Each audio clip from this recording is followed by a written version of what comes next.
ମସ୍ତ ହେଇଯାଇଛି କେତେ ଖୁସି ଥିଲେ କ'ଣ କହିବେ ଗୀତର ଅନୁଭୂତି ନେଇ? ମୁଁ କିଛି ଖୁସି ନାହିଁ, ସେ ବାବାଙ୍କର ଆଶୀର୍ବାଦ ଦେଇଛି, ମୁଁ ସେଥିରେ ଖୁସି ନାହିଁ। କେବଳ ସେ ଡାଇରେକ୍ଟର ବନ୍ଧୁ ମୋର ପୁରୁଣା ଥିଲେ, ସାର୍ ଆପଣ ଗୋଟେ ଗୀତ ଦିଅନ୍ତୁ, ଗୀତ ମୁଁ ପିଛା ପଡ଼ିଥିଲେ। ବାବା ଚାହିଁଲେ ସେ 6 ମିନିଟ୍ ଭିତରେ ସେ ଗୀତ ଲେଖିଲା, ସେ ପୁଣି ଗୀତଟା 6 ମିନିଟ୍ ଶ୍ରୀଚରଣ ମହାନ୍ତି ଗାଇଦେଲେ। ତେଣୁ ସେଇଟା ବାବା ବରୁଣେଶ୍ୱରଙ୍କର ମାନେ ଆଶୀର୍ବାଦ ଛଡ଼ା କିଛି ମୁଁ କହିବିନି, ସେଥିରେ ମୋର କିଛି ବାହାଦୁର ନାହିଁ। ସେ ବାବା ଚାହିଁଲେ ସେ ଗୀତ ହେଇଛି। ଆଗରୁ ବି ସାର୍ ଯେଉଁ ଅଭ୍ୟାସ ଥିଲା କି ଗୀତ ଲେଖିବା ପାଇଁ? ଆଗରୁ ମୋର ଗୀତ ଅଛି, ମୁଁ ଲେଖିଛି ବହୁତ ଗୀତ, ସେସବୁ ଆସ୍ତେ ଆସ୍ତେ ବାହାରିବ, ତାକୁ ବେଶୀ ମୁଁ ପ୍ରଚାର ପ୍ରସାର କରିବି। ଆଉ ଆଗାମୀ ନିକଟରେ ଯେଉଁ ମା ବିଦ୍ୟାଙ୍କ ଯେଉଁ ଜନ୍ମଦିନ ଚଳଚ୍ଚିତ୍ର ନିର୍ମିତ ତ୍ରିବେଣୀ ସେଦିନ ଆଉ ଦୁଇଟା ମାଆଙ୍କ ଭଲ ଭଜନ ଆସିବାକୁ ଯାଉଛି। ସେଥିରେ 2 ଜଣ ଓଡ଼ିଶାର ଲବ୍ଧ ପ୍ରତିଷ୍ଠ ମାନେ କଣ୍ଠଶିଳ୍ପୀ ରାଜି ହେଇଛନ୍ତି କଣ୍ଠ ଦେବା ପାଇଁ।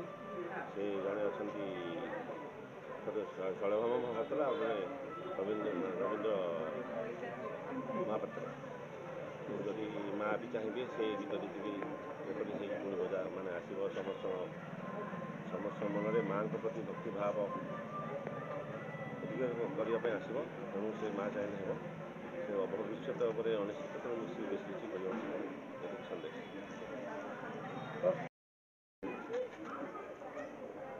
ସାର୍ ଦେଖିବା ଆଜି ଆମ ବିଜାପୁର ଯେ ଭିଡ଼ିଓ ଅଛନ୍ତି ତାଙ୍କୁ ସାର୍ ସେ ତାଙ୍କର ଗୋଟେ ଲେଖା ଗୀତ ଆତ୍ମରଚିତ ଲେଖା ଯେଉଁ ରହିଛି ବରୁଣେଶ୍ୱରଙ୍କ ଉପରେ ଗୋଟେ ଉନ୍ମୋଚିତ ହୋଇଛି, କ'ଣ କହିବେ ଗୀତ ନେଇ? ବାବା ବରୁଣେଶ୍ୱରଙ୍କ ପୀଠରେ ଏବେ ମକର ମେଳା ବହୁତ ଧୁମଧାମରେ ପାଳିତ ହେଉଛି। ଏହି ଅବସରରେ ମୋର ପ୍ରଶାସନିକ ବନ୍ଧୁ ଶ୍ରୀ ହିତାଂଶୁ ଶେଖର ସାମଲ ଭିଡ଼ିଓ ବିଞ୍ଜାରପୁର ମହୋଦୟଙ୍କ ଦ୍ୱାରା ରଚିତ ବାବା ବରୁଣେଶ୍ୱରଙ୍କ ଉପରେ ଆଧାରିତ ଭକ୍ତିପୂତ ସଙ୍ଗୀତଟି ଆଜି ଉନ୍ମୋଚିତ ହେଉଛି। ଏହି ଅବସରରେ ମୁଁ ତାଙ୍କୁ ଅଭିନନ୍ଦନ ଜଣାଉଛି ଏବଂ ଏହି ଭକ୍ତିପୂତ ସଙ୍ଗୀତଟି ଏହି ମେଳାରେ ସବୁଆଡ଼େ ପ୍ରସାରିତ ହେଉ ଏବଂ ପରିବେଶକୁ ଭକ୍ତିମୟ କରିଦେଉ। ଏବଂ ଏହି ଅବସରରେ ସମସ୍ତ ଗୀତିକାର, କଣ୍ଠଶିଳ୍ପୀ ଏବଂ ସଙ୍ଗୀତଜ୍ଞଙ୍କୁ ସମସ୍ତଙ୍କୁ ଅଭିନନ୍ଦନ ଶୁଭେଚ୍ଛା ଜଣାଉଛି। ଆଗରୁ ମଧ୍ୟ ବରୁଣେଶ୍ୱରଙ୍କ ଉପରେ ଗୀତ ଗାଇଛ, ଆଜି ଯେଉଁ ବରୁଣେଶ୍ୱର ଦେଇଛି କ'ଣ ତା'ର ନିଆରା ଅନୁଭୂତି ରହିଛି? ନିହାତି ଭାବରେ ଆପଣମାନେ ଜାଣିଥିବେ ବରୁଣେଶ୍ୱରଙ୍କର ମହିମା କାହାକୁ ଅଛବା ନାହିଁ। ସମସ୍ତେ ଜାଣିଛନ୍ତି ବରୁଣେଶ୍ୱରଙ୍କର ମହିମା ଅପୂର୍ବ। ତ ମୁଁ କହିବି ତ ମୁଁ ବହୁତ ଖୁସି। ଆଉ ଖାଲି ମୁଁ ନୁହେଁ, ଆମ କ୍ଲାସ୍ର ସମସ୍ତେ, ଆମର ଯେଉଁ ଦିନେଶ ସାର୍ଙ୍କ ତତ୍ତ୍ୱାବଧାନରେ ଯିଏ ଅଛନ୍ତି ଆମର music director Dinesh Kumar Mallick sir, ତାଙ୍କ ତତ୍ତ୍ୱାବଧାନରେ ତାଙ୍କର ଯେତିକି ଷ୍ଟୁଡେଣ୍ଟସ୍ ମାନେ ଅଛନ୍ତି ତାଙ୍କୁ ନେଇକି ସାର୍ ଗୋଟେ କ୍ୟାସେଟ୍ କରିଛନ୍ତି। ଖାଲି ଷ୍ଟୁଡେଣ୍ଟ ମାନେ ନୁହେଁ, ଆଧିରେ ରିନାଉଣ୍ଡ ସିଙ୍ଗର ମାନେ ବି ବୋଲିଛନ୍ତି, ଯିଏକି ଶ୍ରୀଚରଣ ମହାନ୍ତି ସାର୍ ବୋଲିଛନ୍ତି। ବହୁତ ସୁନ୍ଦର ହେଇଛି। ଆଉ ଆର ଇଏ କ'ଣ କହିବି, ଯେତେବେଳେ ଷ୍ଟୁଡ଼ିଓରେ ଗୀତ ବୋଲୁ ତ ସେତେବେଳେ ନିଶ୍ଚିତ ଭାବେ ଭଜନ ମାନେ ବାବାଙ୍କୁ ସ୍ମରଣ କରି ବୋଲିବା ପାଇଁ ପଡ଼େ। ଆଉ ବହୁତ ଭଲ ଏଇ ଯେଉଁ ପ୍ରୋଜେକ୍ଟରେ 3 ଜଣ ଆମର ଅଛନ୍ତି ଲିରିସିଷ୍ଟ, ବହୁତ ସୁନ୍ଦର, ବହୁତ ଆଗଧାଡ଼ିର ଲିରିସିଷ୍ଟ ମାନେ ଅଛନ୍ତି, ଯିଏକି ଆମର ନଳିନ ପ୍ରଭା ଦାସ ମ୍ୟାଡ଼ାମ୍ ଜଣେ ଅଛନ୍ତି, ଆଉ ଜଣେ ଆମର ଆପଣମାନେ ଜାଣିଥିବେ ସେ ଆଜି ଏଠି ଉପସ୍ଥିତ ଥିଲେ, ଆମର ସୌଭାଗ୍ୟ ସେଟା ବିଞ୍ଜାରପୁରର ଭିଡ଼ିଓ ସାର୍, ଏବଂ ଆଉ ଜଣେ ଆମର ଯେଉଁ ତହସିଲଦାର ସାର୍, ଏବଂ ଆଉ ଜଣେ ଲିରିସିଷ୍ଟ ଅଛନ୍ତି ଅକ୍ଷୟ ସାର୍।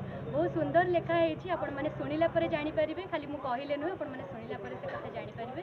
ଆଉ ଏ ସବୁକୁ ଯିଏ ପରିଚାଳନା କରିଛନ୍ତି, ଯିଏ ମ୍ୟୁଜିକ୍ ଡିରେକ୍ଟର ଦେଇଛନ୍ତି, ସବୁ କ୍ରେଡ଼ିଟ୍ ଯିବ ଆମର ଯିଏ ଗୁରୁ ଅଛନ୍ତି ରାଷ୍ଟ୍ରପତି ପୁରସ୍କାର ପ୍ରାପ୍ତ ସଙ୍ଗୀତ ନିର୍ଦ୍ଦେଶକ ଦିନେଶ କୁମାର ମଲ୍ଲିକ ସାର୍। ବହୁତ ସୁନ୍ଦର ହେଇଛି। ଆଉ ସାର୍ଙ୍କୁ ଏତିକି କହିବି, ଏତିକି ଧନ୍ୟବାଦ ଦେବି, ସବୁବେଳେ ଏମିତି ଆମ ସହିତ ଥାଆନ୍ତୁ, ବାବା ବରୁଣେଶ୍ୱର ତାଙ୍କର କୃପା କରନ୍ତୁ, ସେମିତି ସବୁବେଳେ ଆମକୁ ଭଲ ଭଲ ଗୀତ ଭେଟି ଦିଅନ୍ତୁ। ଗୀତ ଉନ୍ମୋଚିତ ହୋଇଛି, ତମ କଣ୍ଠଶିଳ୍ପୀ ଅଛ, ଆଗରୁ ମଧ୍ୟ କଣ୍ଠଶିଳ୍ପୀ କଣ୍ଠଦାନ କରିଛୁ ବିଭିନ୍ନ କ୍ଷେତ୍ରରେ, ଆଜି ବରୁଣେଶ୍ୱରଙ୍କ ଯେଉଁ କଣ୍ଠଦାନ କରିছে କ'ଣ ଅନୁଭୂତି ରହିଛି? ବାବା ବରୁଣେଶ୍ୱରଙ୍କର ମହିମା ଉପରେ ଆମେ ଗାଇଛୁ, ତ ମୋର ଗୋଟେ ବହୁତ ବଡ଼ ସୌଭାଗ୍ୟ ଯେ ବାବାଙ୍କ ଉପରେ ମୁଁ ଗାଇବାର ସୁଯୋଗ ପାଇଛି। ତ ଧନ୍ୟବାଦ ଦେବି ମୋ ସାର୍ଙ୍କୁ, ଦିନେଶ କୁମାର ମଲ୍ଲିକ ସାର୍ଙ୍କୁ। ତ ବହୁତ ଖୁସି ମୁଁ ଆଜି କି ବାବାଙ୍କ ପୀଠରେ ଆଜି ଉନ୍ମୋଚନ ହେଇଛି କ୍ୟାସେଟ୍। ଆଉ ଗୀତକୁ ଯେଉଁମାନେ ଲେଖିଥିଲେ, ଆଗଧାଡ଼ିର ଲିରିସିଷ୍ଟ କି ଅକ୍ଷୟ କୁମାର ଦାସ ସାର୍, ଆଉ କି ଶିକ୍ଷୟିତ୍ରୀ ନଳିନ ପ୍ରଭା ଦାସ ମ୍ୟାଡ଼ାମ୍, ଆଉ ବିଞ୍ଜାରପୁରର ଭିଡ଼ିଓ ଯିଏକି ହିତାଂଶୁ ଶେଖର ଦାସ ସାର୍, ସାମଲ ସାର୍। ତ ଧନ୍ୟବାଦ ଦେବି ସାର୍ଙ୍କୁ, ଆଉ ଧନ୍ୟବାଦ ଦେବି ମୋର ଗୁରୁ ଯିଏକି ରାଷ୍ଟ୍ରପତି ପୁରସ୍କାର ପ୍ରାପ୍ତ ଦିନେଶ କୁମାର ମଲ୍ଲିକ ସାର୍ଙ୍କୁ। ତ ତାଙ୍କୁ ମତେ ପ୍ରକାଶ କରିବେନି, ଯେହେତୁ ସବୁ ଲେଖାଟି କରିଥିଲେ ଦିନେଶ ମଲ୍ଲିକ, ରାଷ୍ଟ୍ରପତି ପୁରସ୍କାର ମାନେ କ୍ୟାସେଟ୍ କରିଛନ୍ତି, ତାଙ୍କୁ ଧନ୍ୟବାଦ ଦେବି ଏଇଭଳି କ୍ୟାସେଟ୍ କରିଛନ୍ତି ଏବଂ କ୍ୟାସେଟ୍ କରୁଛନ୍ତି ଏଇଭଳି ଗୀତ ଯେମିତି ହେଇଛି, ସୁପର ହିଟ୍ ଗୀତ ହେଇଛି, ବରୁଣେଶ୍ୱର ଶୁଣିଲା ପରେ ଜାଣିପାରିବି, ସେ ଜଣେଇଦେବେ।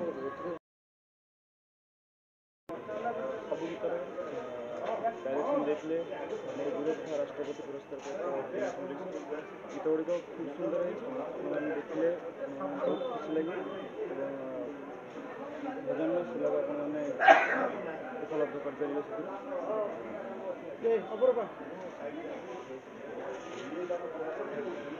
ଅଡ଼ିଓ ଉପରୁ ଦେ ନା ତଳକୁ ଦେ ଧୀରେ ପରିଚୟ ଦର। ନମସ୍କାର, ମୁଁ ଭଟ୍ଟଶିଳ୍ପୀ ଅପୂର୍ବା ତ୍ରିପାଠୀ। ଆଚ୍ଛା, କେତୋଟି ଗୀତ ରହିଛି କ୍ୟାସେଟ୍? ଆଉ ଆମେ କେତୋଟି ଗୀତ ଗାଇଛେ କ୍ୟାସେଟ୍ କହିବ? 7-8ଟି ଭଳିଆ ଗୀତ ହେଇଛି କ୍ୟାସେଟ୍ରେ ବାବାଙ୍କ ଉପରେ। ବାବାଙ୍କର ଆଗରୁ ବି ବାବାଙ୍କ ଉପରେ ଆମେ ଗୀତ ଗାଇଥିଲୁ, ବହୁତ ଭଲ ହେଇଥିଲା ଆଗଥରକ ଗୀତ ଗୁଡ଼ାକ ବି। ଏଇଥରକ ଗୀତ ବି ବହୁତ ବଢ଼ିଆ ହେଇଛି। ମୋତେ ବି ତା ଭିତରୁ ଗାଇବା ପାଇଁ ଗୋଟେ ସୁଯୋଗ ମିଳିଛି। ମୋ ଭିତରୁ ଶିକ୍ଷୟିତ୍ରୀ ନଳିନୀପ୍ରଭା ଦାସ ମ୍ୟାଡ଼ାମ୍, ବହୁତ ସୁନ୍ଦର ହେଇଥିଲା ଲେଖାଟି, ବହୁତ ସୁନ୍ଦର ମ୍ୟୁଜିକ୍ ଅଛି। ଯିଏ ମ୍ୟୁଜିକ୍ ଦେଇଥିଲେ ମୋ ଗୁରୁ ରାଷ୍ଟ୍ରପତି ପୁରସ୍କାର ପ୍ରାପ୍ତ ଦିନେଶ କୁମାର ମଲ୍ଲିକ ସାର୍। ବହୁତ ବଢ଼ିଆ ହେଇଛି ଗୀତ। ଆଶା କରୁଛି ଆପଣଙ୍କୁ ନିଶ୍ଚିତ ଭାବରେ ବହୁତ ଭଲ ଲାଗିବ। ଶୁଣନ୍ତୁ, ଆମକୁ ଭଲ ଆଶୀର୍ବାଦ ଦିଅନ୍ତୁ, ବାବାଙ୍କ ଦର୍ଶନ ପାଇଁ ଆସନ୍ତୁ।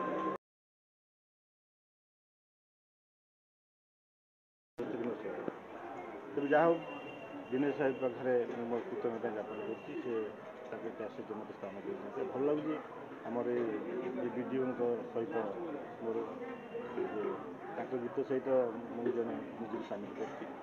ଆଉ ମୋ ବାବା ବରୁଣେଶ୍ୱରଙ୍କୁ ପାଖରେ ମୁଁ ମୋର କୃତଜ୍ଞତା ଜ୍ଞାପନ କରୁଛି। ସାର୍ ଦେଖିବା ଆଜି ବରୁଣେଶ୍ୱରଙ୍କ ମହିମା ଉପରେ କ୍ୟାସେଟ୍ ଉନ୍ମୋଚିତ ହେଉଛି, ଯେଉଁଥିରେ କି ଗୀତ ଆମର ଲିରିକ୍ସ ଲେଖିଛନ୍ତି ବିଞ୍ଝାରପୁର ଭିଡ଼ିଓ ଯେଉଁ ନେଉଛନ୍ତି ହିତାଂଶୁ ସାମଲ। ଗୋଟେ ନୂଆ ପ୍ରକାର ଏକ୍ସପେରିମେଣ୍ଟ ସବୁବେଳେ ଆପଣ କରିଥାନ୍ତି, ଆଜି ବି ଏପରି କରିଛନ୍ତି, କ'ଣ କହିବେନି? ये माटी गोटे पुण्यर माटी माटी इतिहास कहे बरुणेश्वर आज नुहे दीर्घ 10 वर्ष धरी बरुणेश्वर प्राय जिते गुड़े गीत होती सब गुड़िक मुझे एवं विशेषकर जिते अफिसर आसछंती पूर्वतन जिलापाल रंजन कुमार दास नलिन प्रभा दास कहतु आज वीडियो अच्छा नुआ भाव जॉइन कर मोर बंधु परम बंधु हितांशु शेखर सामल जड़े वरिष्ठ स्तंभकार साहित्यिक भाव यथेष ख्याति रही कि आज श्रीचरण महांती गीतटी रचना कर बाध्य करी सर आप लेखा अति चमत्कार एवं से गीतटी लिखिं आज रिलीज होती बाबा उद्देश्य गीतटी हितांशु समर महोदय बरुणेश्वर पीठर सब वर्ष गोटे कैसेट हुए सब मीडिया बंधु मैंने सब सहयोग करता आम सब नुआ नुआ गीत बाबा बरुणेश्वर कर आज जो छात्र छात्री मैंने गाई से निज निजर वक्तव्य देते से भितर मुझे सर्ट कहूँ चाहे मत कहते अक्षय कुमार दास लिखिं नलिन प्रभा दास लिखिं बेसिक नवा गीतिकार भाव में आम ग्रहण करूँ वीडियो महोदय हितांशु शेखर सामल महोदय को आ जो मैंने गाई ओडिशा कंठशिल्पी श्रीचरण महांती साईश्री पुष्टि अपरूपा त्रिपाठी विजयनी दास कृष्णा कल्याणी बेहेरा देवस्मिता मिश्र अनुसया जेना अरूपमा नायक सदा सुमन त्रिपाठी प्रियंका प्रियसिंह परिडा अनेक आगधाड़ी कन्सुल मैंने गाई सहयोग कर समाजसेवी सब आम सागर था राजेंद्र राउतराय जहाँ सहयोग ना आम कम कर जाऊ मुझे धन्यवाद देवी मीडिया बंधु मानक जो मैंने आमको आज पर्यंत सब सहयोग कर ये सब प्रचार प्रसार क्षेत्र में बाबांकर जो प्रचार प्रसार जहाँ उद्यम रखिंट मीडिया बंधु मैंने बरुणेश्वर क्षेत्र को आउ धन्य कर मीडिया बंधु मैंने।